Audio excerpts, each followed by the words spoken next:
You're listening to Wisdom for the Rest of Us, a journey in search of wisdom that we can all use in our daily lives. I'm E.T. Hansen, but you can call me Eric. The wisdom of 101 famous poems. These are my thoughts on the mystery of self-creation.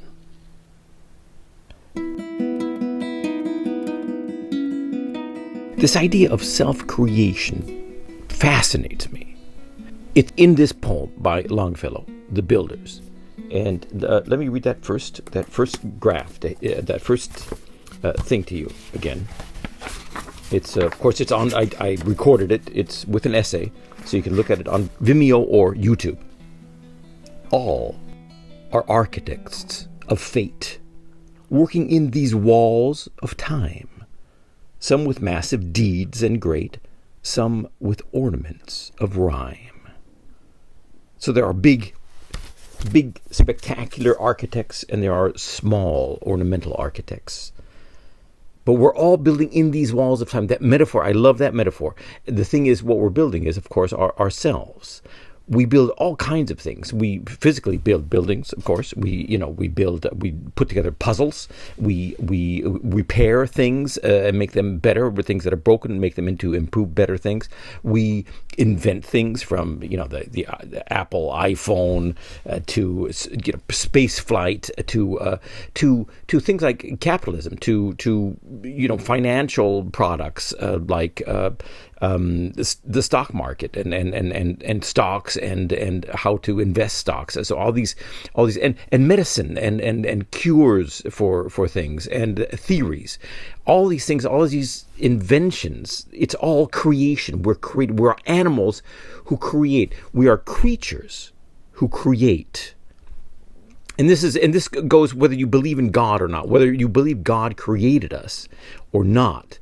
You can use God like I do as a metaphor. I don't know whether I really believe in God or not. I don't think I do, but a part of me wants to, of course. So that's the jury is out on that. But even like a Darwinist, a hardcore evolutionist who looks at the stars at night is overawed and looks at creation and how or evolution, how mankind came together out of nothing practically.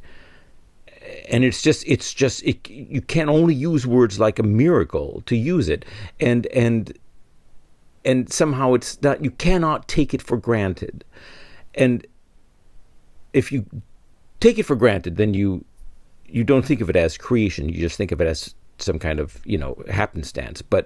But if you look at it closely, it is some kind of creation. Maybe it wasn't God who created us, okay. Maybe it was a kind of just a chance creation, but it was created. Life was created. Life went from nothing to something. And we do that the same way. We create our lives. We start out as nothing. We start out as babies, and we're raised and we're told what to do. And then we kind of rebel against our parents, and we decide what kind of lives we want to have for ourselves. And that's where this self-creation sets in. We decide what friends we want, and so then we run with friends of a certain kind in a certain clique, and we listen to their music, and that changes us. We listen to their we see their movies, we think like they do. They give us ideas, and we think about those ideas, and we reject them, or we accept them, or expand on them, and that changes us. It makes us into a personality, into some kind of a thinking being, into more than we were a year before. And school changes us. What we learn in school changes us. How far we get in school changes us. And all these things are a decision. We decide whether to do our homework. We decide whether we want to have an academic career or not. We decide whether we want to go into woodworking or a lawn landscaping or science, and we create ourselves in these ways. We're not aware of it, that we are self-creating at all times. And it's not just the big winners of the world who have self-created. The Steve Jobs and the Bill Gates who started out in a garage, and there was no fate that dictated they would become who they were. They had no idea that they would become who they were. I'm sure that this would be this big. They did not know, but they created themselves. They created something They became we say becoming. They became something that they weren't before, something much bigger and something much more miraculous and unexpected. But it wasn't becoming. Becoming is so passive. They created themselves. And even with ideas and things that they didn't think about. They didn't, they both had a love, or all these guys, all these big people of success, of achievement. They have some kind of love of something, a love of language, a love of, business, a love of making cupcakes. And so they do that, and they cannot explain where that love came from, but it came from something that happened to them in their childhood, and they decided to eat the cupcake instead of the donut, and so they fell in love with cupcakes. There was some kind of decision along the way that they made about themselves that affected who they were, and that's an act of self-creation. And of course, it's not just the winners who do that; it's the losers too. The losers, unfortunately, create themselves. A lot of it is circumstance, that fate just whacks them in the belly, just hits them on the back of the head, and they fall, but then they decide whether to get up or not, or whether to fight, or whether they have the energy to fight, left to fight.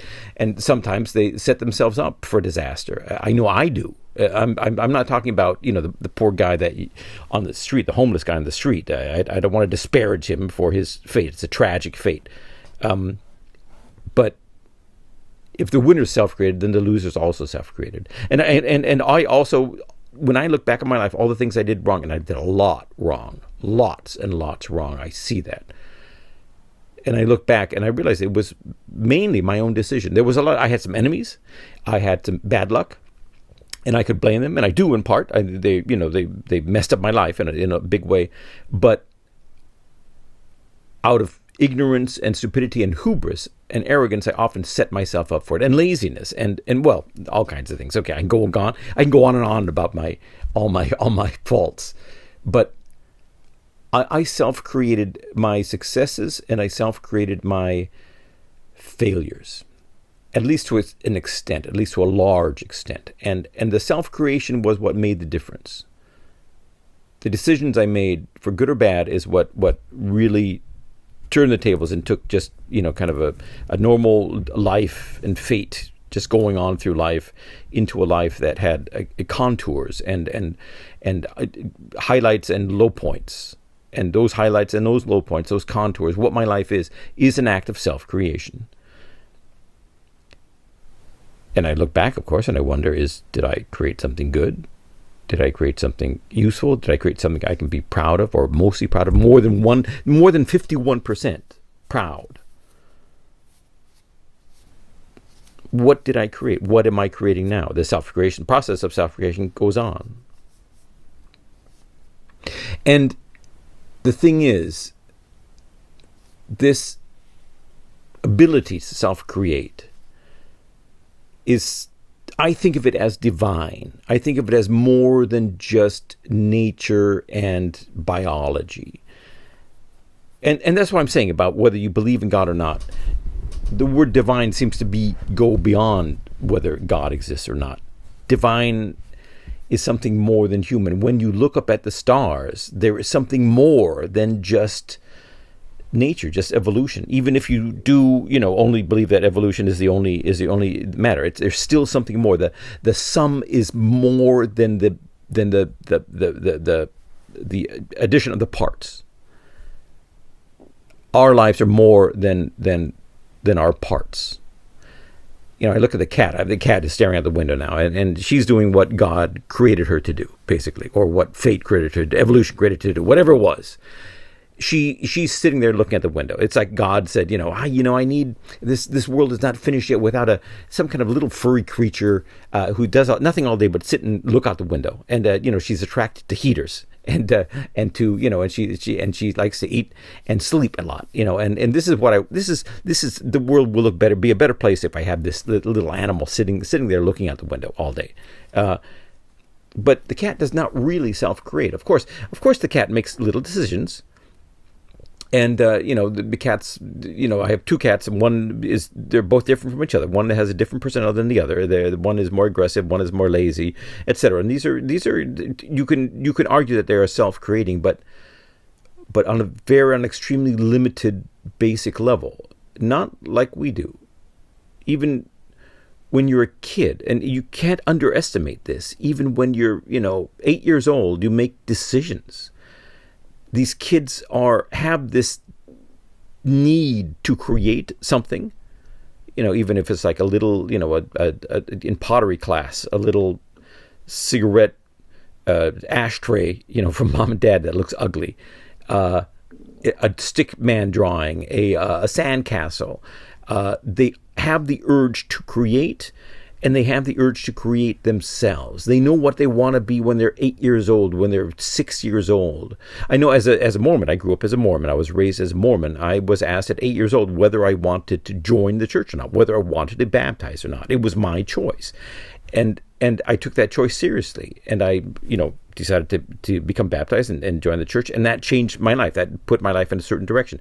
Of course, I was raised this way. You could argue that, you didn't really make that choice. But I did. I remember making it, and I remember that the consciousness that I made a choice, made a decision to be a certain kind of person, changed who I was. If I had just gone along because my parents wanted to do and then kind of rebelled against it, didn't like it, I would have become a different person. That would have been a different decision, kind of a passive-aggressive decision, and I would have been a different person. It was an act of self-creation. And it starts when you're a little kid, and you underestimate kids, and we underestimate ourselves, who we are and what we do. And I think this act of self-creation, this is the whole point I'm trying to make here, is an act of the divine. It's what makes us like little gods. God created us, and this act of creation is extended in us. We imitate God. We imitate whatever it is that happened to us, however it is we came to be. We imitate it in our decisions. It's like we recognize early on as little kids, as infants, that we've been created and that this is some kind of instinctual thing that we have to do in our lives. We have to imitate this. We have to create things, and we have to create ourselves because this divine spark is in us. It's there. We cannot deny it. It will be there whether we like it or not. And so we do it, and we keep doing it. We change, we improve, we explore our opportunities and possibilities. We change our minds. We latch onto new ideas. We love new ideas. We love new ways of going. We view the entire world as a kind of toolbox with which we can create the world and ourselves in the world. It's like Minecraft. Part of life is exploring the world that's there, and part of life is exploring the toolbox that we have. And every day there are new tools. There are apps, there are philosophies, there are ideas, there are stupid fads and trends, and these are all true tools to create ourselves. I think that's fascinating, and I think that there is something about human life that is just more than human and is divine and is grand and beautiful and good, and that has something to do with our opportunity, our need, the blessing of being able to create ourselves, and the need, the drive to keep doing it.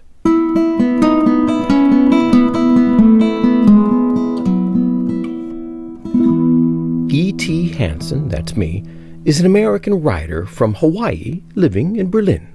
I write novels and nonfiction in German and English. I teach the art of fiction, and I podcast about life and language and seeking wisdom. For more information, check out our publishing website, hulaink.com. That's Hula like the dance, INK like the printed page, in one word, hulaink.com.